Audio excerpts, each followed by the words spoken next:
My best friend went missing 3 years ago. He just posted something horrifying on his Snapchat story. When my best friend Cody went missing 6 months ago, I thought I would never see him again. The police spent weeks searching for him, but they found nothing, and declared it a cold case. That was until today, though, when I would soon discover the horrifying secret Cody has been hiding. It all started when I woke up to find out that Cody had posted on his Snapchat story. At first, it felt too good to be true. How can somebody just disappear into thin air and then suddenly post again? Holding my breath, I opened it. It wasn't much, but then again, I didn't know what I was expecting. It's not like I thought I'd open it and all of a sudden Cody would be there, smiling at a party saying, "I'm back" or something. It was just a black screen with the simple words, "Hello, Daniel." Daniel was my name. He specifically mentioned me. Did he know I was looking for him? Do I respond? If I did, what would I even say? I thought long and hard about what to type, deleted many paragraphs of writing, but eventually settled on a simple, "Sup." I saw his Bitmoji, the animated brown hair and freckles with the blue shirt that had been absent in my life for the past 3 years, pop up onto the screen, and I almost jumped. My hand started shaking as I saw him typing, and I was scared I was sweating so much I would drop my phone. It's been a while. I thought about how to respond to that. Yeah, it's been some time. Care to explain, Cody? Yup. I cursed myself for being so dry, but I knew that if I did anything else, I'd end up sending him an entire essay. "I'm sorry that I left you. I can't explain anything, but I'm here now."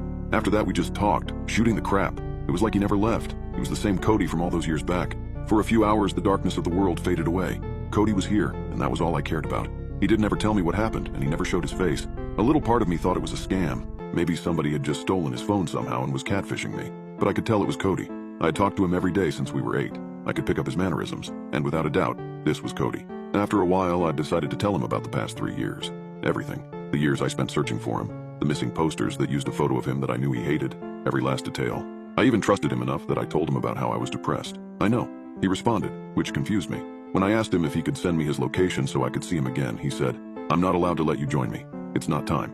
The more I talked to him, though, the more things felt off. I mean, it was surely Cody, don't get me wrong, but something wasn't right.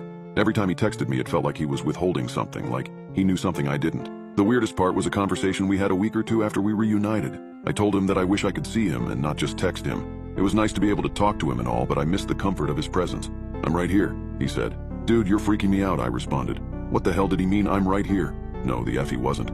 I saw that Cody's Bitmoji was still peeking over the screen, spying on me. He was probably thinking about what to say. After a while, I realized neither of us were probably going to say something, so I added, "Prove it. Look behind you." With that, I was frozen in fear. It didn't feel like anyone was watching me. Was Cody really here? Slowly, my head turned behind me. Nothing. I don't really know what I expected. It's not like I thought I'd turn around and Cody would have just magically reappeared in my room after 3 years, but the more I looked, I did actually see something. Cody loved to doodle, especially in elementary school. He'd always get in trouble for drawing on his schoolwork. He had this sparkly blue pen that he wrote literally everything with. He drew less as he got older. But something he would do up until the day he was gone was that Super S thing. You know the one. I always thought that it was childish, especially because we were 19 at the time, but it was what made Cody Cody. And there, drawn on my wall with that familiar sparkly cayenne ink, was a Super S. I don't know when it got there or how, but that solidified it for me. Cody was here, and it freaked me out. I didn't talk to Cody much after that. It kind of made me feel sick every time I thought of him. I tried to rationalize it.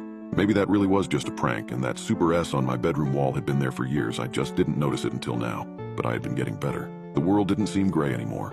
I thought back to the time, right before Cody came back into my life, and how close I was to leaving the world. Even if it was a scam, he kind of saved my life. Suddenly my phone rang and I jumped. The sheriff's office? Why was the sheriff calling me? Cautiously, I picked it up. "Hello? Daniel Green? Yes, this is he. Please report to the sheriff's office immediately. We need your assistance in identifying a body." The voice on the other side of the phone said, and I felt my body freeze up. Maybe it wasn't who I thought it was. Then again, it could really only be one person. I felt like I was in a trance as I walked to the sheriff's. I opened the door where one of the officers greeted me. "Come along, Mr. Green." "Who is it?" I asked immediately. The officer shifted his weight. "You were the emergency contact for Cody McCain, right?" My heart sank. I nodded. "We just recovered a body from the lake the same age and weight as McCain. We need you to identify the body." He took me into a room where a rotted body lay on a counter. It was bloated and it was old, but it was Cody. I knew. Best friends can tell. "How old is the body?" I asked. "I'm not sure if I can release that info, sir. Just tell me how old the effing body is, damn it," I snapped. We're estimating it to be about 3 years old around the time he went missing, sir." About 3 years old, around the time he went missing. So that begged the question. If Cody was dead, then who had I been talking to? I felt like vomiting. This couldn't be real. I knew it was Cody. His energy was unmistakable. But he was dead. I thought back to how lost I was before he started texting me. His weird messages. How he wouldn't show me his face. "I'm not allowed to let you join me. It's not time." The way he responded when I wanted to see him. Was Cody protecting me? Was it possible he did this all to keep me from ending it all? It was all too much to think about. Just then, my phone went off. It was a sound I was all too familiar with. The bright bing of a Snapchat notification. Cody is typing.